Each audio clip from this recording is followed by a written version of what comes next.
Magandang umaga, MPC. Welcome sa ating laging handa press briefing. Today we have DepEd Secretary Leonor Briones, with DOT Undersecretary Art Bongcato, DFA Assistant Secretary Ed Menyes, and Bureau of Quarantine Director Alexander Oba.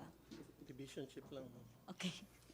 Good morning po, Secretary Briones. Good morning, magandang umaga sa bayang Pilipino. Nandito kami para mag-brief sa inyo kung anong developments tungkol sa ating coronavirus at saka yung mga natutunan natin sa recently concluded assessment ng PISA or the program, yung program para sa international assessment ng mga estudyante. Una, tungkol sa coronavirus, kami, madali lang maikli lang ang aking briefing dahil sumusunod kami sa guidelines ng Department of Health. Dahil hindi naman namin expertise ang health issues itong virus na ito. Kung ano ang guidelines ng Department of Health at ng ibang departamento, sinusunod namin. Yun ang nagiging basihan namin. Nandito si Undersecretary Elaine Pasqua, na siya ang in charge sa school health. Nandito din ang aking Undersecretary for Curriculum Development na si Undersecretary Dad San Antonio para makatulong ng magbigay ng additional information. So insofar as the coronavirus is concerned, sumusunod kami. Lahat ng mga issuances namin base sa Department of Health issuances at saka advisories galing sa Presidente at saka ibang mga ahensya. Now, insofar as PISA is concerned, gusto ko lang ulitin yung paulit-ulit naming sinasabi na first time na nag-participate dito ang Department of Education. Pero this international test is already 20 years old. Pero ngayon lang tayo nag-participate. Kaya mahirap na kumuha ng baseline from one PISA examination to the other kasi first time naman tayo nag-participate. Hindi naman natin tinatago na low performance ang rating na natanggap ng ating mga bata. Ito ang tinitest ay mga 15-year-olds, both junior high school at saka senior high school. Pero maganda yung mga leksyon na nakukuha natin. Yung mga estudyante, mga learners na galing sa urban centers, mas malaki ang kanilang ratings. At saka halimbawa, hindi naman ibig sabihin na yung buong Pilipinas mababa ang rating. Iba't iba ito kasi yung total na standing natin na nasa mababa mean score yan sa buong bansa yan.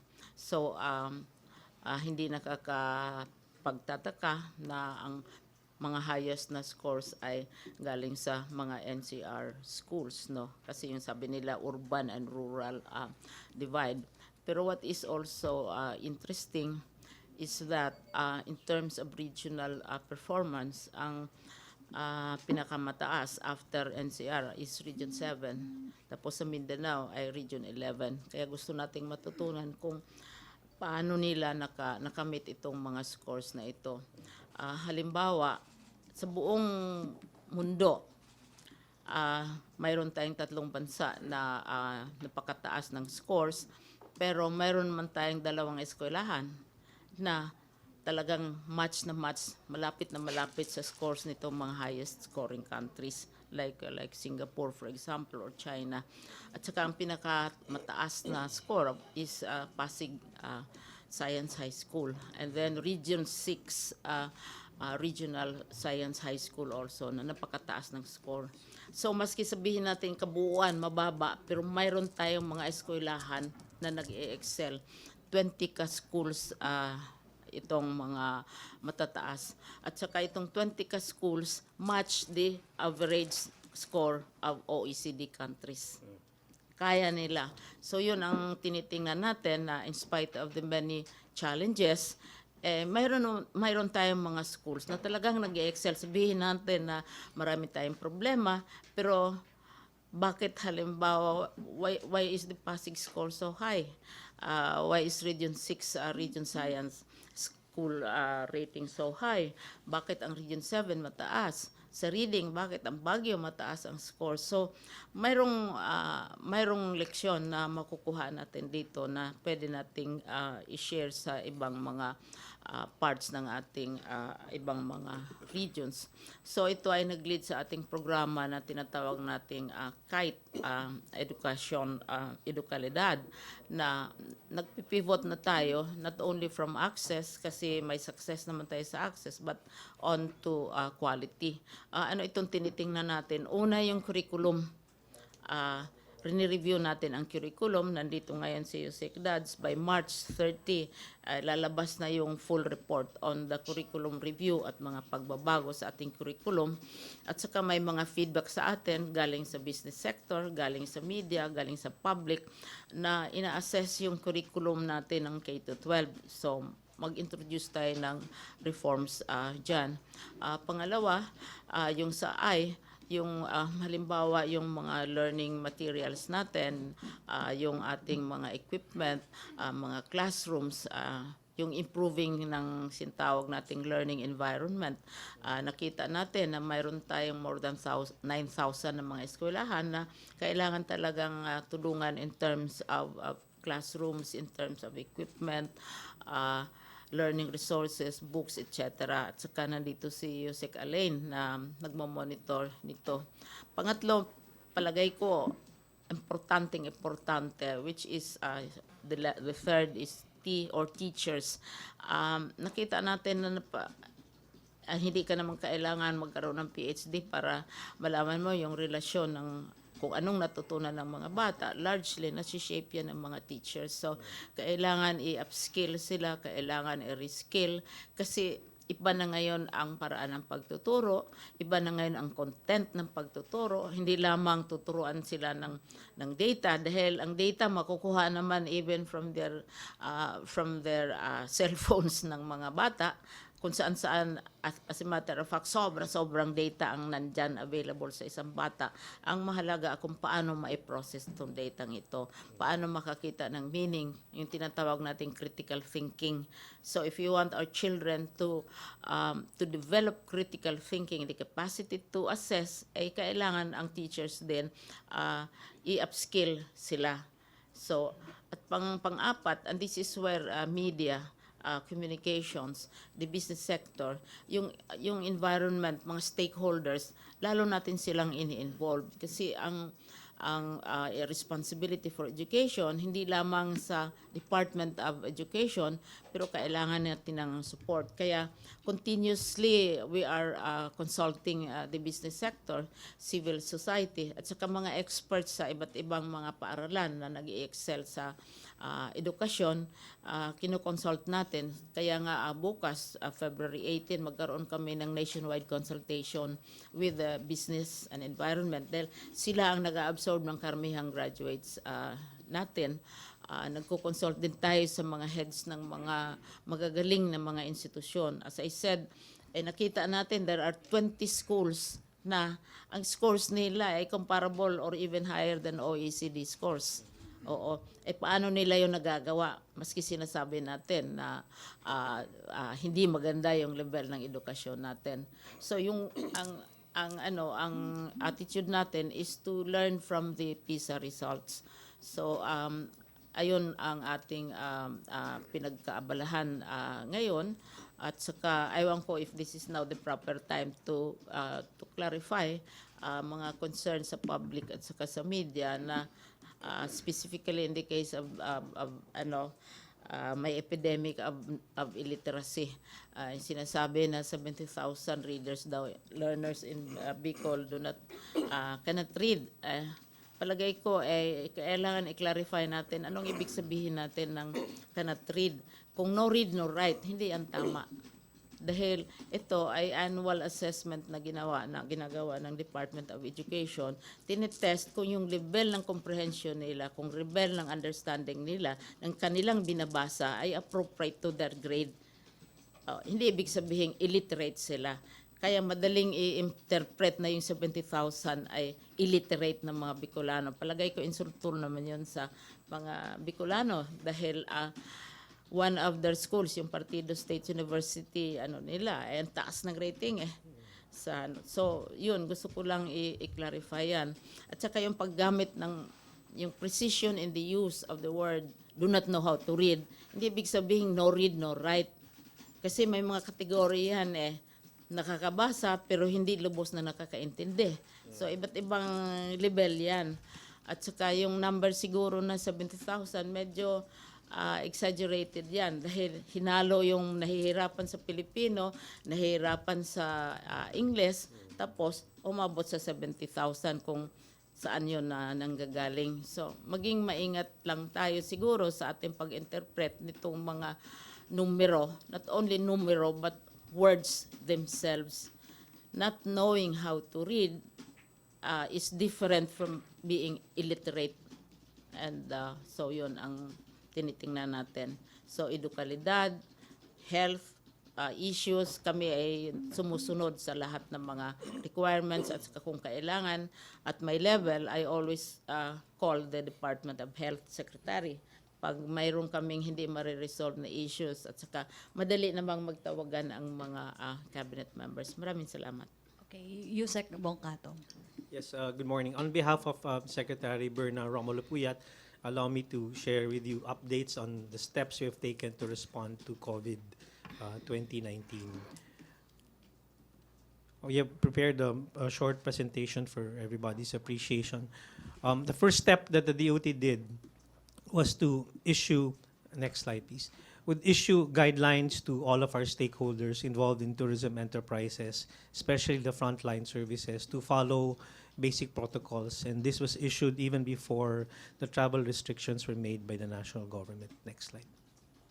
And the Secretary also led leaders of the industry, CEOs and presidents of associations to map out a tactical program to respond to the effect of COVID to tourism. In fact, just last week, we called on the President himself together with the stakeholders to talk about our tactical program. And this is a snapshot of some articles that came out with the President himself helping us talk about domestic tourism as a step towards responding to the impact of COVID to Philippine tourism, and advisory also on festivals and meetings. For as long as safety protocols are in place, they can proceed with it. Last Friday, there was a lifting of the ban on Taiwan travel, and the Department of Tourism has been instrumental in that. Our secretary was in the principals meeting to primarily push for the lifting of the ban of Taiwan. Our number one program for our tactical campaign is really focused on domestic tourism. Next slide, please.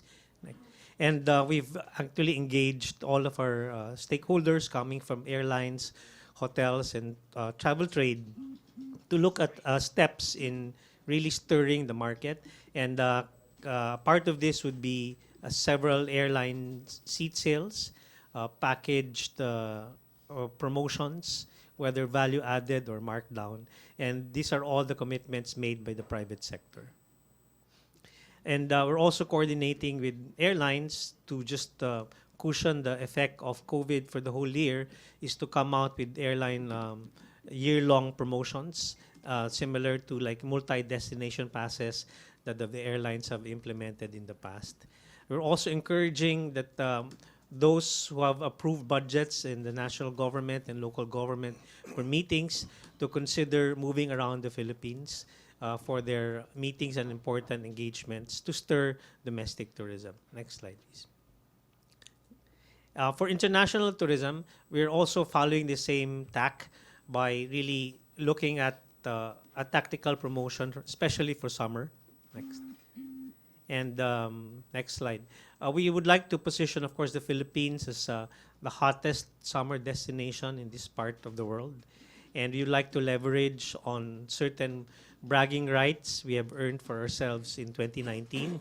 We've been awarded as the best dive destination in the world in 2019.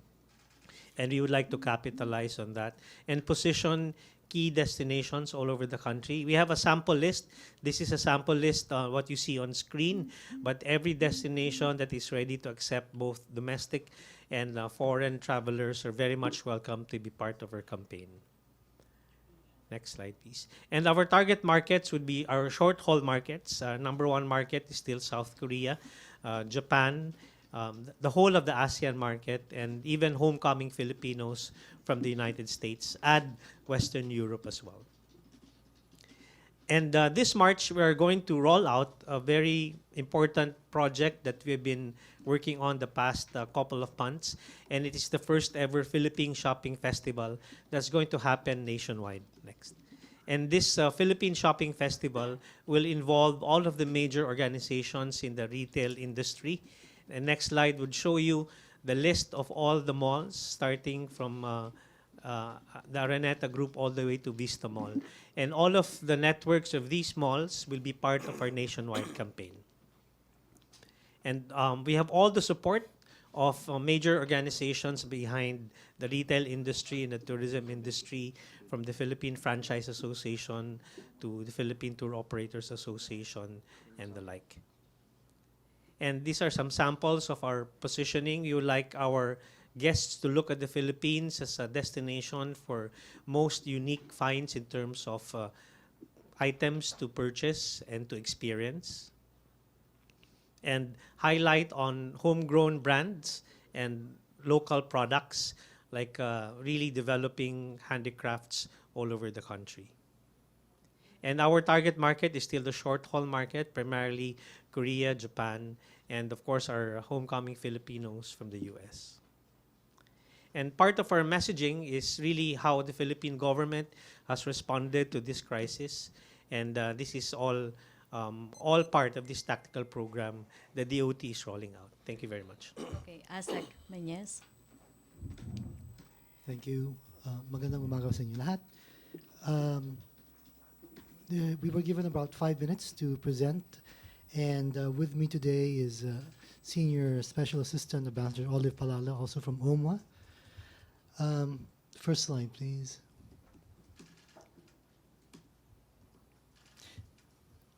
Anyway, the general message really is that the Department of Foreign Affairs continues to monitor the COVID-19 outbreak, and we will help to ensure protection of all overseas Filipinos. And in this light, the DFA Home Office has already issued 12 advisories to all the stakeholders, and we are in the process of issuing the next advisory, which would outline the airports through which persons in China can travel through to return to the Philippines. Our Foreign Service posts have also, since the 7th of January, issued 130 advisories to their respective jurisdictions, the Filipinos within their control. And these advisories inform the Filipinos of the steps that the government, through the DFA, is taking to ensure safety, security, and available assistance when needed. Advisories on emergency hotline numbers, health precautions, and situation updates were also part of these 130 advisories issued by our Foreign Service posts. Next slide.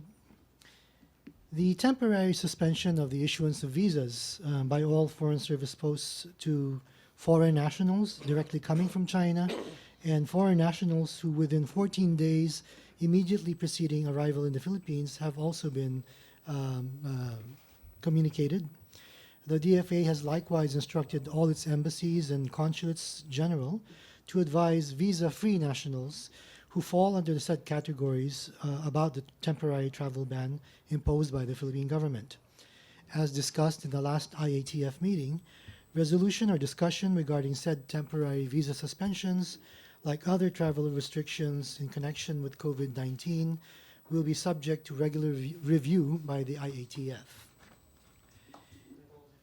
With respect to our assistance to Filipinos abroad, as previously mentioned, in China, there has not been any Filipino yet identified to have been COVID positive. And our posts in China continue to closely monitor the situation and cooperate and share information with the Chinese authorities in order to keep our information updated. And hopefully the situation of no Filipino being affected will remain. In Japan, as of this morning, we received information that aside from the 11 Filipino crew members who were earlier identified, another 16 have been identified over the weekend to have been identified as COVID positive.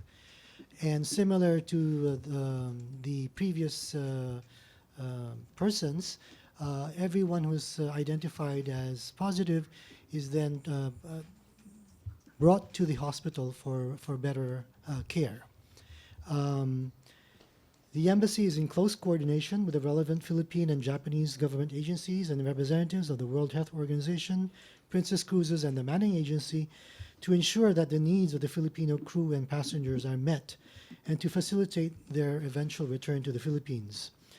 The IATF Technical Working Group will be discussing this particular issue this afternoon for recommendations to the IATF main committee meeting tomorrow. On the Filipino patient in the United Arab Emirates, the embassy in Abu Dhabi is also in close coordination with the UAE authorities and looking to ensure that our kababayan is being given maximum care and support. The Filipino, who is a UAE resident, was identified as the 6th COVID patient in the UAE as announced by the UAE Ministry of Health and Prevention. I understand that there are a couple more cases, but not Filipinos, that were also identified in the United Arab Emirates. With regard to our personnel who are abroad, the Department of Foreign Affairs has also issued guidelines for our people, and Department Circular 04-2020 encourages our personnel to postpone and or cancel non-essential foreign travels to or through COVID-19 affected areas, or if an official trip is to be undertaken, to refrain from passing through China and as of today, including Hong Kong and Macau. The department has also issued a separate circular to all its personnel implementing a temporary suspension of department-organized internal trainings that will require participants to undertake international travel. Aside from that, of course, we are also following the DOH protocols with regard to the health measures to follow to avoid being infected. On the 11th of February, the Department of Foreign Affairs also conducted a diplomatic briefing for the embassies in the Philippines as well as international organizations. We invited several resource persons to brief the diplomatic corps about what the government is doing and also to answer questions from the foreign embassies and international organizations with regard to their own particular concerns about the measures that we are taking. And finally, within the context of ASEAN, the Philippines and the Department of Foreign Affairs in particular, as the National Secretariat of the Philippines to ASEAN, is working together with the national secretariats of the other 9 member states in outlining the courses of action for the region to effectively respond to the COVID-19 outbreak. As an outcome document, the DFA is working with the Department of Health and other ASEAN focal points to provide Philippine inputs on the chairman's statement on ASEAN's collective response to the outbreak of COVID-19. So, thank you. Okay, Dr. Oba? Magandang umaga po sa lahat. In behalf of Director Salcedo, the Director for Bureau of Quarantine, I'm Dr. Alexander Oba, the Division Chief for the Quarantine Service. Beginning by the time that novel coronavirus was announced in December, we are already closely coordinating with the Bureau of Immigration to document the following all the travelers coming from China.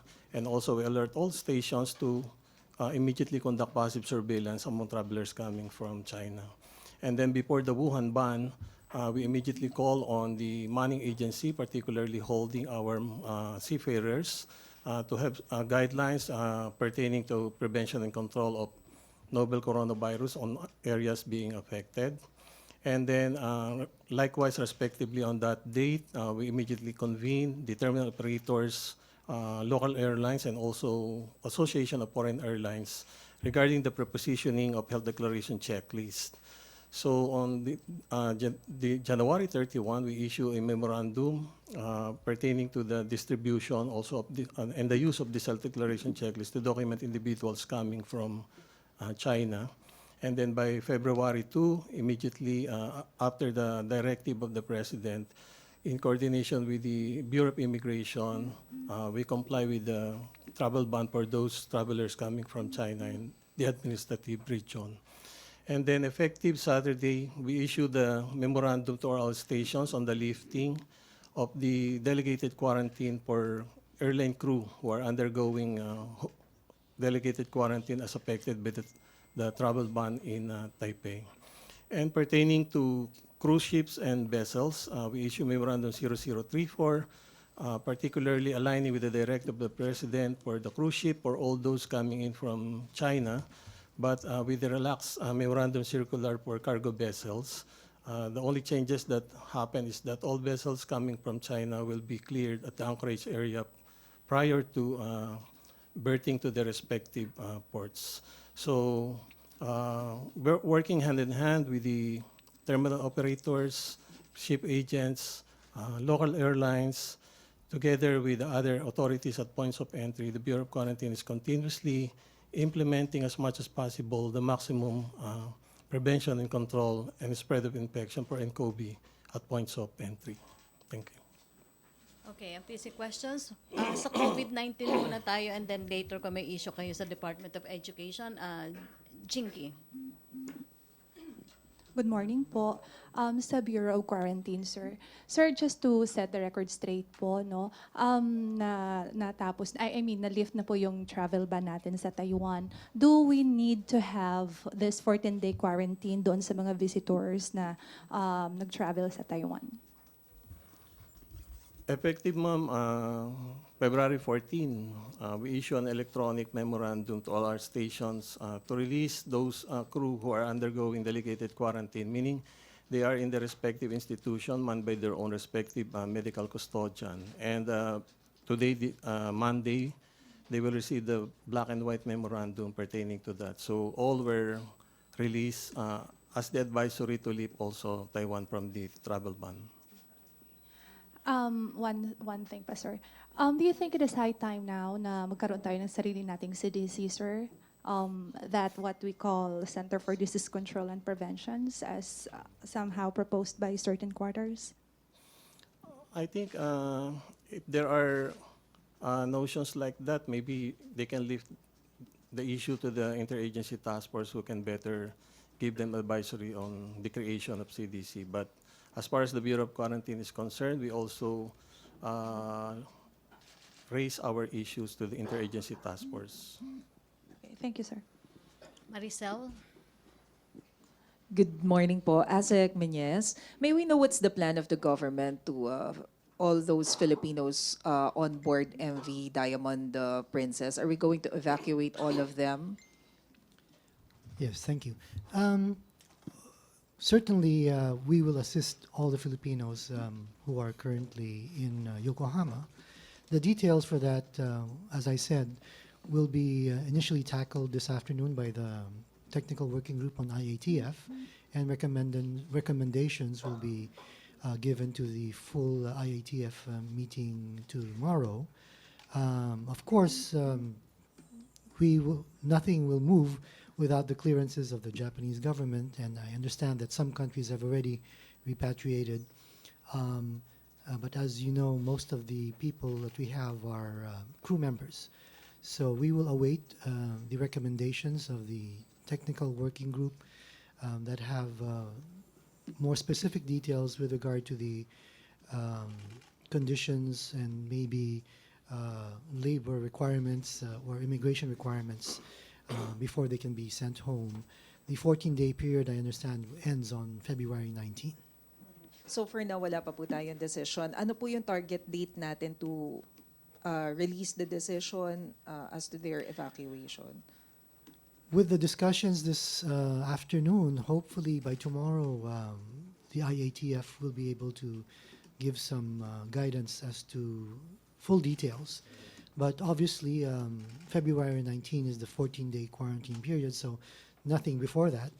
And after that, I guess would depend on particular details, like for the 26 who are currently in the hospital, whether they can leave right immediately is one question. And everyone else, I guess, will also have to be cleared before they are returned to the Philippines. Thank you, sir. Okay, Ace, Mela, and then Alvin. USEC Art, the president talked about going around the Philippines to address the impact of the COVID-19 on domestic tourism. Any idea where areas he will visit? What are the areas he will visit? No, our office is still coordinating with the Office of the President. But as mentioned during the call on the President, it has to be immediate, so it's going to be in the next couple of weeks. But we're, of course, lining up destinations, no? Like destinations like Boracay, Cebu, for instance. It's also mentioned during our meeting, even Bohol. As part of the initial list of destinations the President would most probably visit within the next couple of weeks. Okay, Boracay, Cebu, Bohol. During our meeting, there was a mention of Boracay, Cebu, Bohol as an initial list. Of course, the intention really is to visit as many destinations as possible. So all the major islands will be covered. Definitely, yes. So it will be next week. We're mapping something either end of February, early March. So that is the timing that we are looking at, coordinating with the Office of the President. So what is the message you're trying to convey with the president himself visiting these tourist spots? Well, the President also expressed it. In fact, we issued a video with the message from the President that now is the time to really help push domestic tourism, as we are also slowing down in terms of arrivals from certain foreign markets. So to just to arrest, no, and to cushion the whatever impact this crisis may bring to the tourism industry. As we see it, it's still early, and as we all know, we are uncertain as to how long this would go on. And we'd like to have those measures as early as possible addressed. Yeah. Thank you, Yusek. Okay. You're welcome. Mela, then Alvin, Ian, Rosalie, Francis. Hi, for Secretary Briones po. Ma'am, in light of the COVID-19 and the advisory of DOH, will you advise educators and learners to attend national and regional conventions po? I understand that there will be a joint issuance of concerned agencies on giving guidelines on events such as this. Right now, we always seek the advice of the Department of Health. Now, we postponed the February events, but we have rescheduled them for March and April. For example, in Region 1, it will be April 13 to 19. We have Region 3, Region 4A, Region 4B, and the various regions are having the regional athletic meets, which will lead to the Palarong Pambansa, which is really the huge athletic event of the entire country. So these are scheduled in March and April, and as we go along, and I understand from the other agencies concerned, in addition to the Department of Health, that as long as precautions are taken, the appropriate precautions are taken, then such events can take place. Ang regional kasi easily up to 10,000 spectators yan on different days of the meet itself. So we have moved some of them, and depending on the advice that we get. So far, yung March tuloy namin yan. Tsaka yung April. Ang run-up will be May sa Palaro.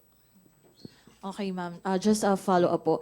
Ma'am, yung sa mga Chinese schools naman po, will the school calendar days for these Chinese schools nga in the Philippines be extended in view of the prolonged non-holding of classes?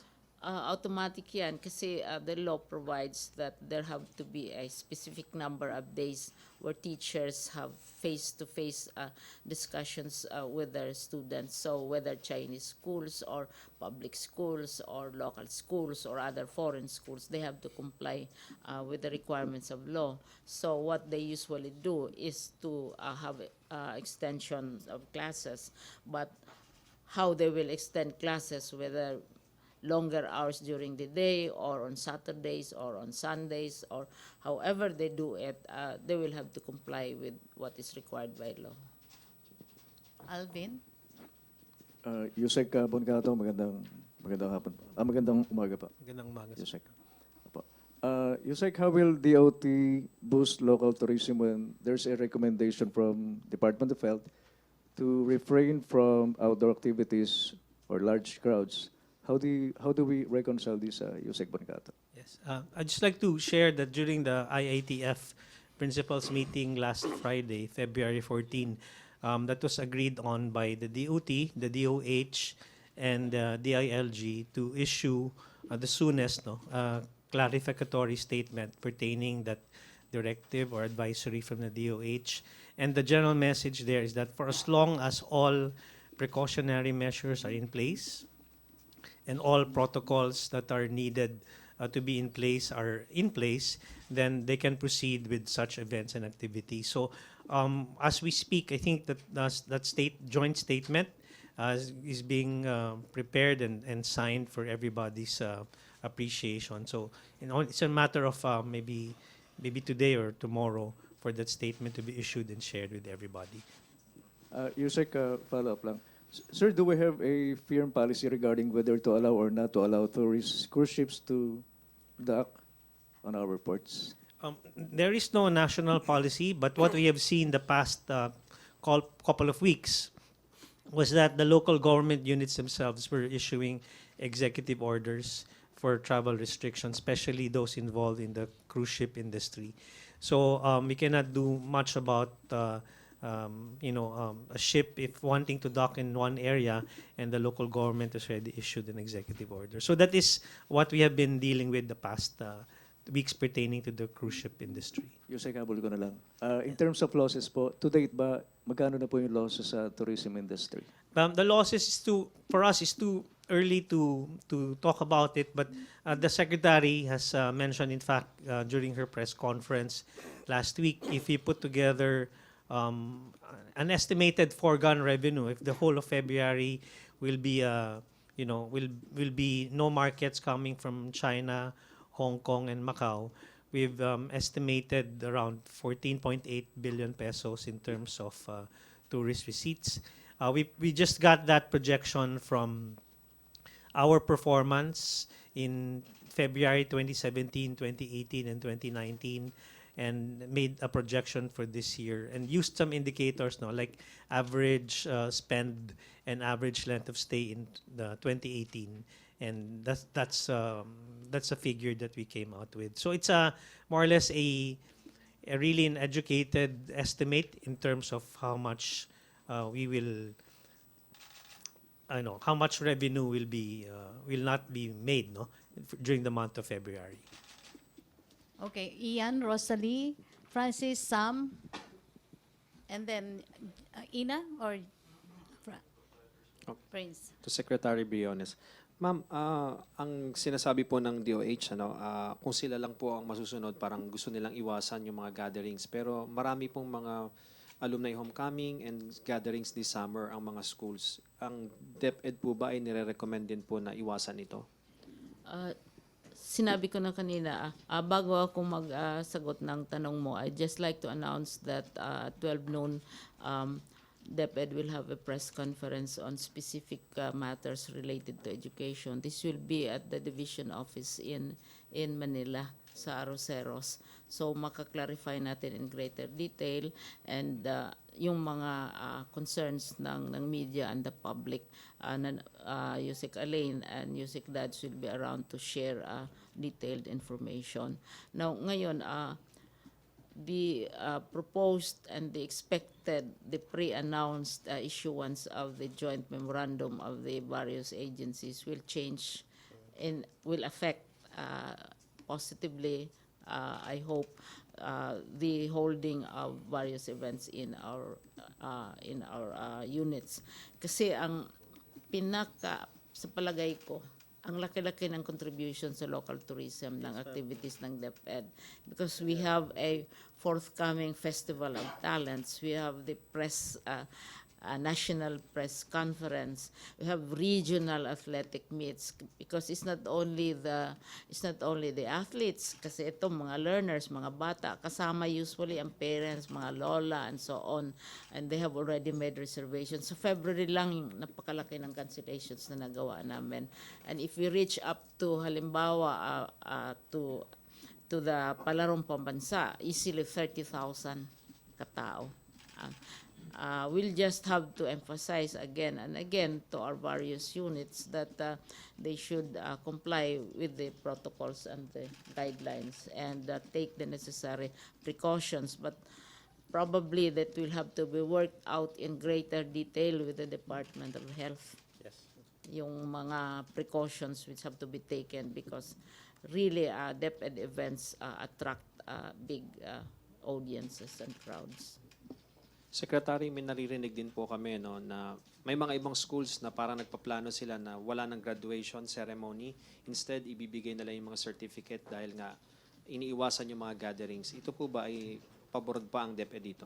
Sa tingin ko baka magbago yung ganong outlook dahil nga may guidelines na ilabas ang mga agencies, baka babaguhin yan. Kasi ang mga desisyon na ganyan is done at the local level. Pero may budgets yan sila for the holding of the various ceremonies. Tapos parent-teachers associations, ang medyo malaking interest sa graduation are the parents and the lolas and the lolos and the yayas.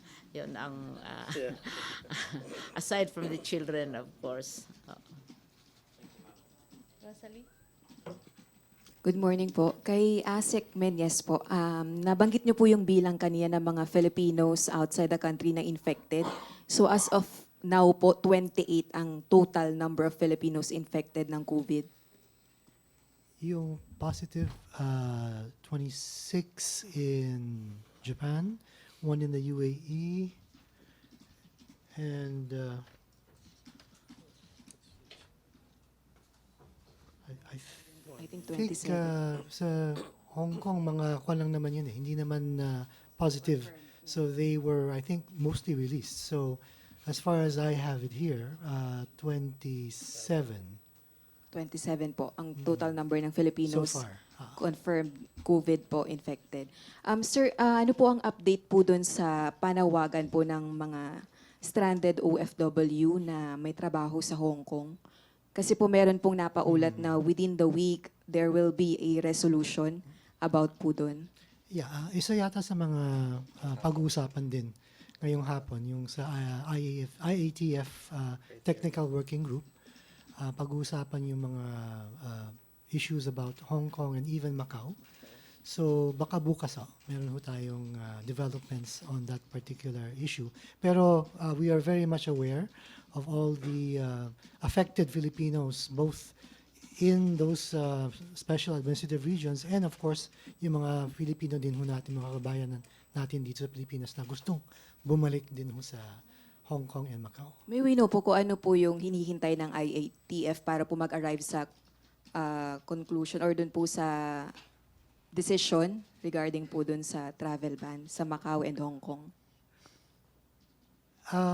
Wala akong specific information, pero I would imagine it would be the ability of those areas to effectively monitor and control further infections and maybe the numbers of people involved, as opposed to the other considerations regarding the number of Filipinos that need to travel between the two countries.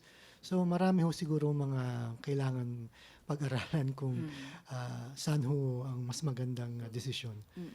And lastly po, meron pong mga Filipino sa Macau na nagpapasundo na humingi ng saklolo sa pamahalaan. Hihintay po nila yung chartered flight. So, kailan po natin ine-expect na masundo yun pong mga nagpapasaklolong kababayan sa Macau? Yung Consulate General ho natin sa Macau, nagpalabas ho sila ng parang survey regarding those who will be interested to take advantage of a possible commercial flight that can be arranged. Pero kung malift naman ho yung ban on Macau, then ibig sabihin, makakabiyahe na ho yung mga airlines regularly. So, depende na rin ho kung may decision tayo kung about Macau. Pero kung tatagal pa ho, then the initiative to arrange a commercial flight exclusively for the Filipinos stranded in Macau will be pursued. Francis and then Sam. Good morning po, Yusek Art. Follow up ko lang dun sa pagbubus ng local tourism in view of yung COVID-19. Tanong ko lang, sir, kasi last Friday, yung press briefing, sabi ni Secretary Poyet Romulo na maipag-partner yata sa mga airlines, pati sa mga hotel. Ano pong update doon? Tsaka ano yung target date natin kung kailan mag-i-start yung mga pagbibigay ng mga parang discount fare rates? Well, yung nakakailang meeting na rin kami with airlines. Hindi lang sa airlines, kasama na rin po yung mga hotels and resorts at mga tour operators and travel agents. Ang commitment po nilang lahat ay either gumawa po ng value-added packages, meaning hindi masyadong bababa ang rate pero dadagdagan ng content, ang laman ng pakete, or mag-markdown talaga. So yung airlines, tour operators at saka hotels ay merong hanggang end of February kasi ang launch po talaga ng ating national campaign will be on March 1. Kasabay po ng Philippine Shopping Festival. Magkakaroon kami ng website. Nasa loob po ng website, lahat po ng mga packages and promotions offered either by tour operators or mga individual hotels. Kahit na yung Philippine Shopping Festival po natin ay buong Marso lang, yung iba pong nakalagay sa website natin ay mga promotions that would last all the way to the end of the year. So ganun po. At saka medyo dynamic yung listahan natin. Kung maganda po yung take-up and response ng market, ay pwede pong baguhin ang laman ng mga pakete sa website. So it's really something that we have to really take a look at on a regular basis para makita po natin yung mga halaga ng mga pakete na nakalagay sa website. So if technically it's March 1, nationwide, sama-sama pong airlines, accommodation at saka tour operations. Last po, yung kay Pangulong Duterte, nabanggit na pupunta siya sa mga major islands. Will this be a weekly activity po kay Pangulo? Yan po nakasalalay po sa schedule po ng presidente. Pero kung kami tatanungin, mas maganda po sana. Pero syempre, ang Pangulo, ang schedule po niya ay medyo puno. So kung nasan po tayong mabigyan ng pagkakataon na may pakita po sa kanya ang iba't ibang destinations ay gagawin po ng Department of Tourism. So handa po kami. At kahit na yung mga local government units at saka private sector in the regions, handa na rin sa pagbisita ng Pangulo. Thank you po, Yusek Art. Sam, and then mag-last 2 na tayo sa COVID-19. Prince. Ay, 3 pala. Sige. Kay Asek Menyes lang po. Bali, meron na po bang natanggap na reports yung DFA kung may mga countries abroad na nagko-consider mag-issue ng travel advisory sa Pilipinas? Wala pa naman at sana wag naman. Tapos kay Sir Bong Cato po naman, yung so far may natanggap na po bang report yung Department of Tourism of any tourism-related establishment na nag-slow down or nag-close down na ng operation dahil sa effects ng COVID-19? Wala na kaming officially natatanggap, pero yung nakuha po natin sa mga stakeholders natin, yung may mga certain properties po na very specific lang na certain markets na nanggagaling sa China, Hong Kong, or Macau, at talaga pong humina. No?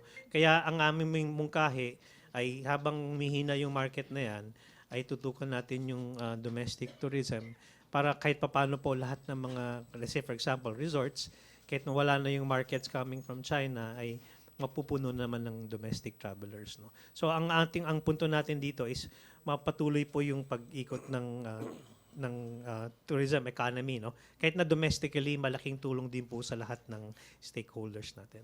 Last question na lang po. Nabanggit niyo po kanina na may expected na 14.8 billion losses sa tourism industry because of COVID-19.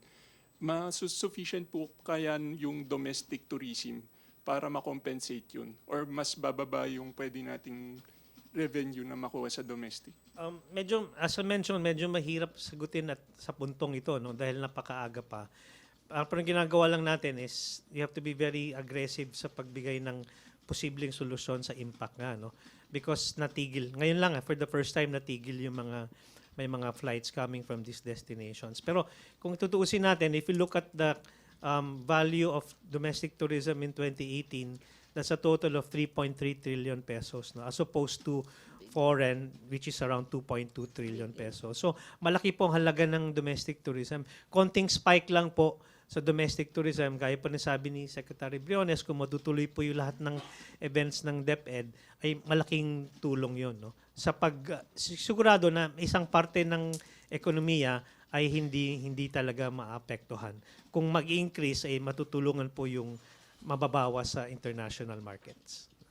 Secretary Briones. Tama yung sinabi ni ASEC na talagang malaki ang contribution ng DepEd to domestic tourism. Oo. Kasi you have 17 regions. Lahat yan covered ng regional athletic meets pagkatapos palarong pambansa. And then you have the Festival of Talents. In Festival of Talents, malalaki yung delegations kasi mga choirs, dancers, mga performers, etc.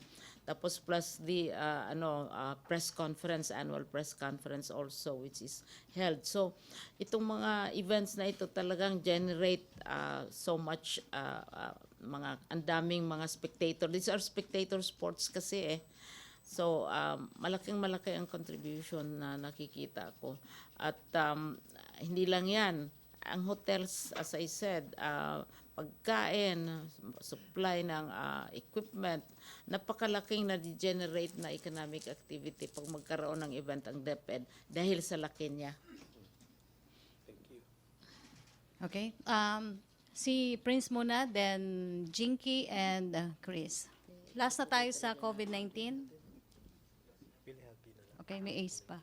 Sir, USEC Art. Yes. Good morning. Morning. Sir, about the president's trip to Boracay, Cebu, and Bohol. Ano po yung mga possible activities ng Pangulo doon?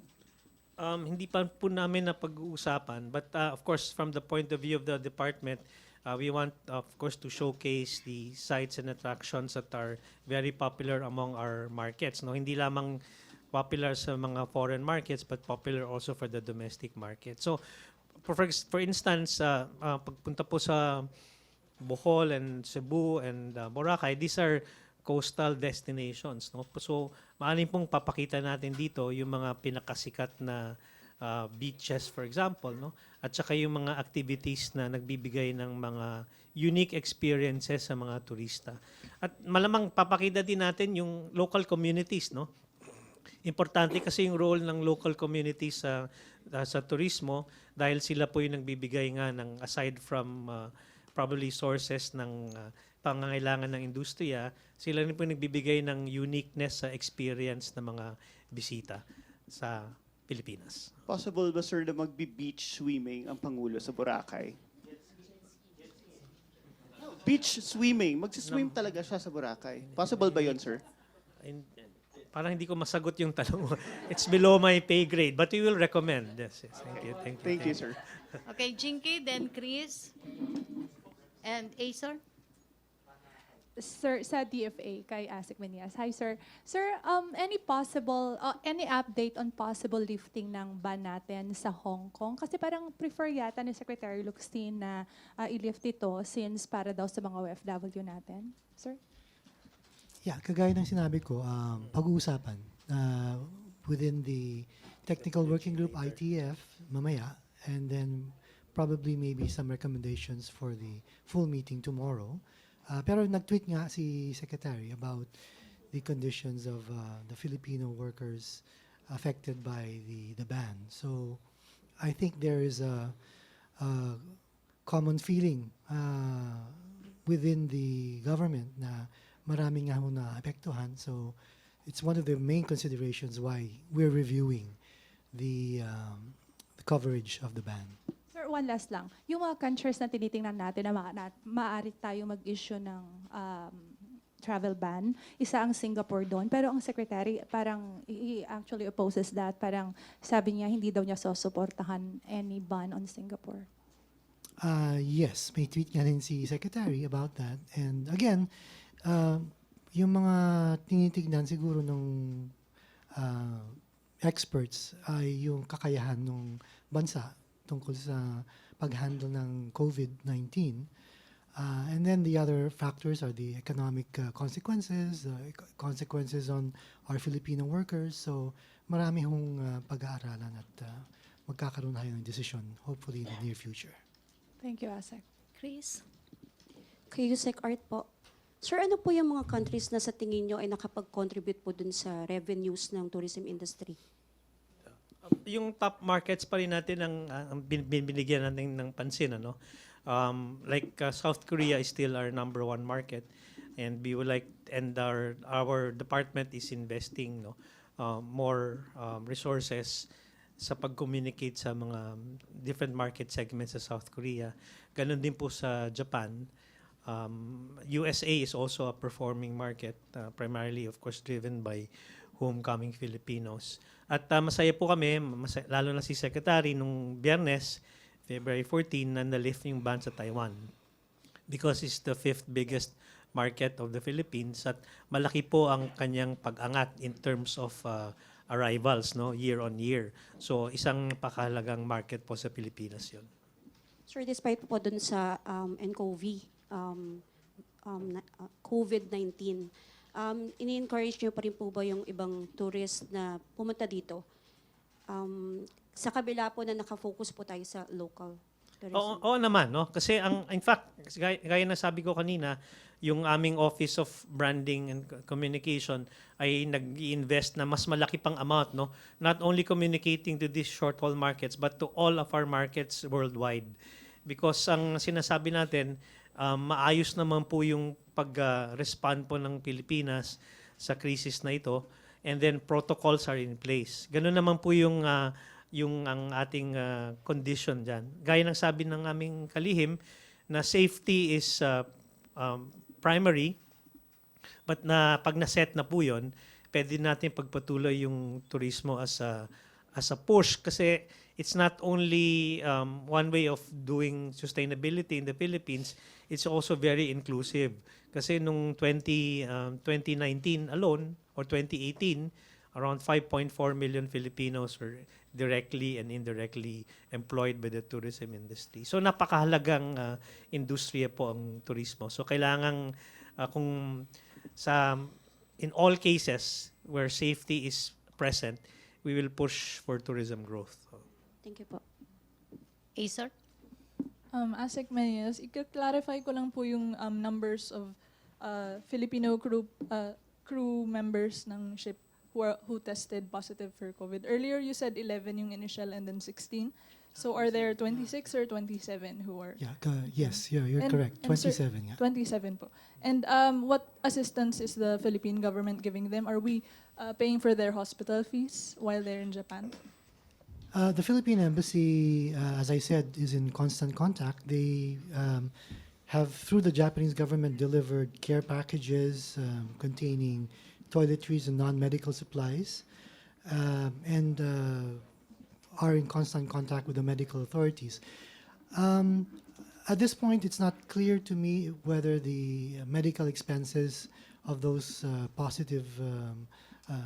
those who have been identified as COVID positive are being shouldered by whom. I would imagine that in the initial case, it would be the Japanese government, but then the employer as well will probably have some responsibility for paying for the medical expenses. But if in the final analysis the government needs to pay, then the government will step up accordingly. Sir, after the quarantine period, if they wish to be repatriated, we would repatriate them, right? Oh yes, of course. Thank you, sir. Okay, thank you. No more questions, MPC? Okay, thank you. Secretary Briones, last words, please. Again, I would like to announce a press conference in the division office of Manila in Arroceros for those who are interested in getting more details about developments in education, as well as level of preparations for the various national and regional events that we are preparing to boost tourism and also to achieve our own educational objectives. Secretary Briones, may question po muna sa inyo. Sino? Okay. Kay Secretary Briones, Ma'am, on the 70,000 Bicol pupils, you said na hindi na maibig, it doesn't mean na illiterate itong mga students na ito, but you mentioned that they may be having problems in reading comprehension, yung iba in the language po na ginamit, either Filipino or English. What could have led to this problem, ma'am? Mahirap sabihin right now kasi ina-analyze namin yung data because we don't do it only in the Bicol region. Ginagawa naman natin yan sa lahat na region on an annual basis para ma-inventory yung level of reading capacities ng ating mga bata. Kaya binavalidate muna natin yung data na yon kasi hinalo kasi yung may difficulty sa Filipino, may difficulty sa English at saka yung understanding natin yung anong ibig kung sa Bisaya pa anong ibig sabihin ng hindi marunong magbasa, illiterate ba o may difficulties lang. Halimbawa kung ikaw ay grade 12, ang level ng comprehension at saka pag-process ng information has to be appropriate to that grade. Yun ang mga tinitest. At saka sa grade 1 ay sinasabi karamihan ng 70,000 mga grade 1. So mahirap kasi mag-draw ng mga conclusions na ganon, especially for a particular region. There are 17 regions with different levels of iba't ibang klase mga problema. Mayroong iba marunong magbasa pero may mga words na hindi maintindihan. Yung sinasabi nga nila na mayroon naman talagang non-readers. Pero itong non-readers, tinawagan ko kanina ang regional director sa Bicol. Ang sabi niya, less than 5% lang. Hindi naman ganon kadami. Sinabi ko na nga kanina, medyo insulto yan sa mga taga Bicol na sabihin natin na mayroong 70,000 illiterates na naglalamierda dyan sa Bicol. Palagay ko hindi naman totally accurate yan. Dahil iba't ibang level yan ang tinitingnan natin. Ganon din sa reading test ng PISA. Sa PISA, ganon din kung appropriate sa edad ng bata na 15 years old, ganito na ang kakayahang mag-interpret na binabasa niya. Pero marunong magbasa ng mga bata, karamihan sa kanila. Yung nga lang yung pag-process niyan, pag-interpret, pagkita kung anong makupulot nilang leksyon, yun, nagkakaiba yan. At saka appropriate ba sa grado nila. Yun ang tinitingnan. Kaya mayroon tayong program na read to lead. Kasi ang sinasabi natin na yung mga nagli-lead ng ating mga komunidad, sa ating bansa, sa mundo, marami dyan, karamihan talaga nagbabasa. Oo. So, yun ang focus ng ating kampanya of this time. Last na lang, ma'am. I understand ito Pero may po. mga detail, pwedeng namin sa press con kasi kinukuha pa namin sa Bicol region. So yung DepEd po will release Kasi I understand itong test na to is an initiative of the Bureau of Elementary Education. My dear, we don't have a Bureau of Elementary Education. Yung elementary education, sa panahon pa nag-aral pa ako. Oo. Ang ating bureau ngayon ay Bureau of Curriculum Instruction and Development. Wala, kaya medyo na-confuse nga ako nung nabasa ko na mayroong Bureau of Elementary Education kasi sa panahon ko pa yon. Kasi ma'am, it's nandito dun sa report na inilabas. So it's good that we clarify that. Will the DepEd po release yung tamang interpretation of this test to clarify any misconception? Yes, thank you for that suggestion. Kaya nga, yun ang ginagawa namin. Dahil hindi lang man ito sa Bicol yung mga test na ito. Ginagawa sa halos lahat na region. At tinitingnan din namin, sabihin natin na yung Bicol maraming hindi marunong magbasa. Pero how do you account, for example, for NCR? How do you account for Cordillera? How do you account for Region 7? So may iba't ibang mga characteristic, iba't ibang strategies. Napakalaki ng papel ng teacher dito. Talagang crucial yung level ng teaching. Kaya ang competencies ng teacher atin tinitingnan. Pero thank you for the opportunity to clarify that there is no Bureau of Elementary Education. Okay, thank you, Pia. Thank you. Thank you, MPC. Thank you, Secretary Briones. Yusek Bongkato, last words, please. Yes, I'd like to reiterate the call of the department to help us grow tourism as it is one of the fastest growing engines of growth in the Philippines. At inaanyayahan po namin kayo lahat na ilabas lahat ng inyong credit cards, debit cards, March 1 to 31 for the Philippine Shopping Festival. Umikot po tayo sa Pilipinas. Maraming salamat. Asek Menyes. Yes, siguro ang kailangan natin tandaan is the Philippines is handling this situation very well. We have so far not had any infections that for those not connected to Wuhan, and we hope that our handling of the situation will continue to inspire confidence in both the public and of course the foreign visitors as well. So we look forward to cooperating with all sectors of government so that we are able to project the correct situation and instill confidence in our people. Yun lang. Okay, thank you. Dr. Oma. The Bureau of Quarantine continuously working with the stakeholders at the front line to appropriately respond to this problem, and we will keep you updated through the Department of Health. Okay, thank you. Maraming salamat po sa ating mga bisita. Salamat, MPC. Back to me studio sa Radyo Pilipinas and People's Television Network.